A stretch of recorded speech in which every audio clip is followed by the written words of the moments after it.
Tokenization is clearly very big. It's been on everyone's mind for a long time. Tokenization hasn't really hit the big markets yet, though. Guys, we're still talking about a lot of money. Not even trillions are being talked about. Forget about hundreds of trillions of dollars and that beautiful word that starts with Q, which stands for quadrillions of dollars.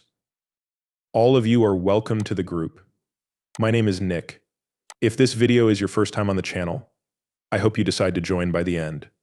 Let's quickly look at what Chainlink has written, right? This goes back to the 20th. Now, I've already talked about this in recent videos about Hedera, since she is a GC of Chainlink. We also know that Ripple is connected to Chainlink in some way. I really think everyone should join the free Discord. In the next sentence, there will be a link at the top. This is a free Discord that is one of the most useful and helpful ones out there. It has a free side with a lot of free crypto gems, market strategies, tips, market trends, and charts. New cheat sheets will also be dropped in this Discord. We already have a lot of comments from Discord users who are raving about how great it is. Now, what do you wait for? To join the free Discord, click on the link at the top of this page. In any case, this was their RWA tokenization spreadsheet, which basically said that tokenized RWAs were $170 billion markets, while DeFi was $93 billion.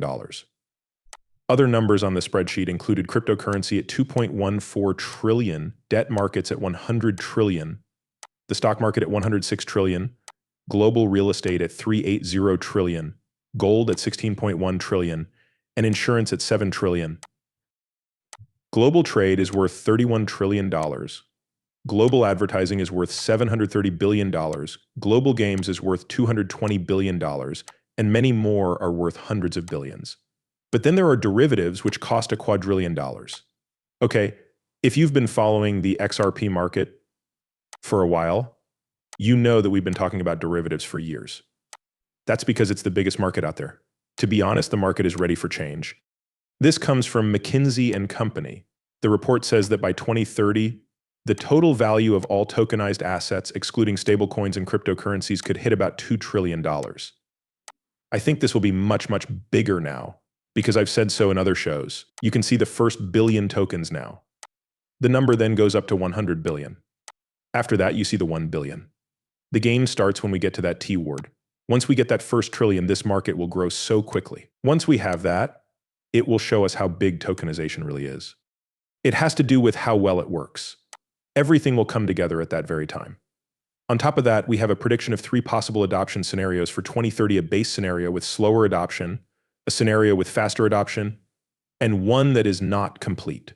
If we could speed up uptake, the market value would reach $3.8 trillion, and this is with loose rules. This is when the infrastructure and tools are mature enough for institutions and can be used on a large scale. The cold start problem is solved by working together as an industry, and there are no big security problems or systemic risk events. In the base situation, there are differences between regions, but regulations are becoming clearer, which is already the case. It's becoming easier to understand the rules. Also, when infrastructure hits a certain level of maturity, the necessary enablers start to show up. Some assets tokenize that size, which is made possible by bigger players and lower security risks or problems or systemic risk events. Again, I've seen 16 trillion, 32 trillion, 2 trillion, and a lot of other numbers about tokenization, so I don't think any of these predictions are true. No one knows. No one knows. Why? Because the race doesn't stop once it starts. But as I already said, futures are the big market to watch here, from July 29th on CME Group.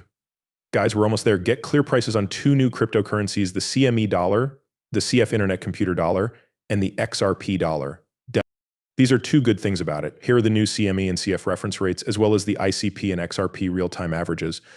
Brad Garlinghouse said, having a trusted benchmark reference rate is the first step toward institutional crypto products. We agree with him.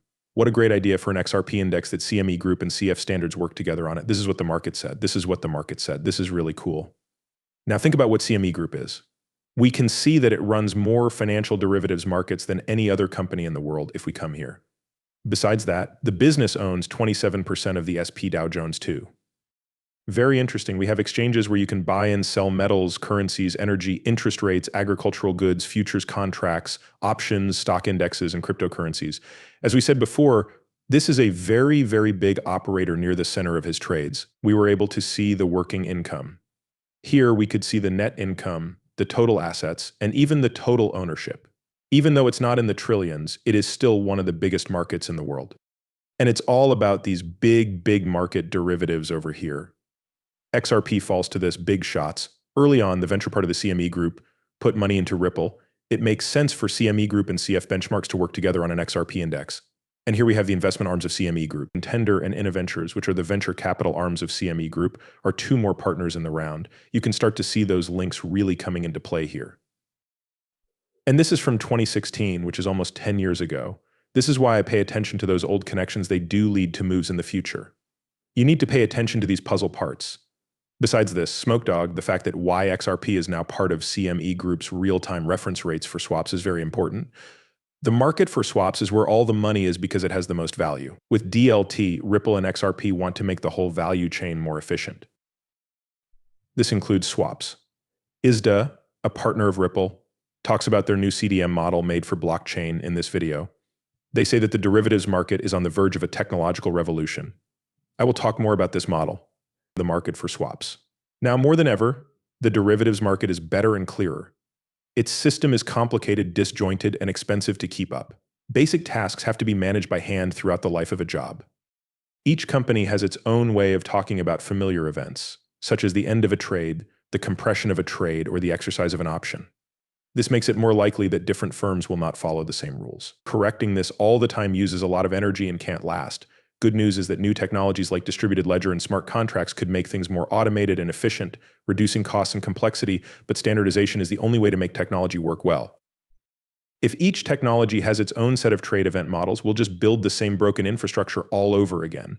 We need a common way to show trade events so that these tools can reach their full potential. What the ISDA common domain model does is help with that.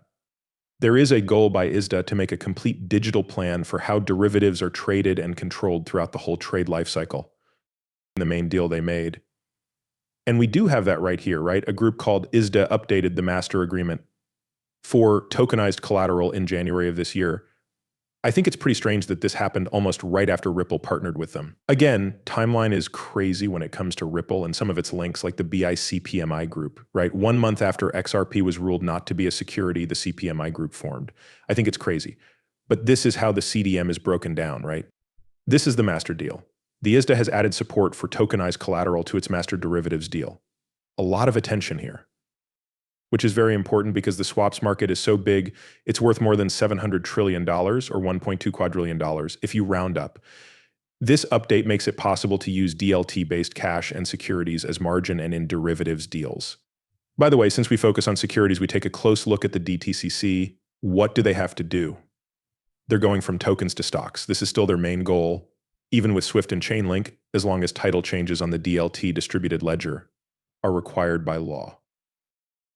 Blockchains allow token transfers 24 hours a day, 7 days a week, but ISDA says transactions must happen on local workdays when both the blockchain system and commercial banks are open. ISDA knows that these new terms could cause legal, regulatory, tax, and accounting problems. For many years, ISDA has pushed for the use of DLT and crypto assets through projects such as the Common Domain Model for Uniform Derivatives Data and an investigation into whether DLT-based derivatives and a Basel can be enforced by the law. These are the main parts of the FIA for people who don't know what it is. It is the world's largest trade group for futures options and centrally cleared derivatives markets. It has offices in Brussels, London, Singapore, and even Washington, D.C. Its main goal is to improve the stability of the financial system. It's really cool that they're now also focusing on tokenization. It seems like everything is coming together to show what's really going on.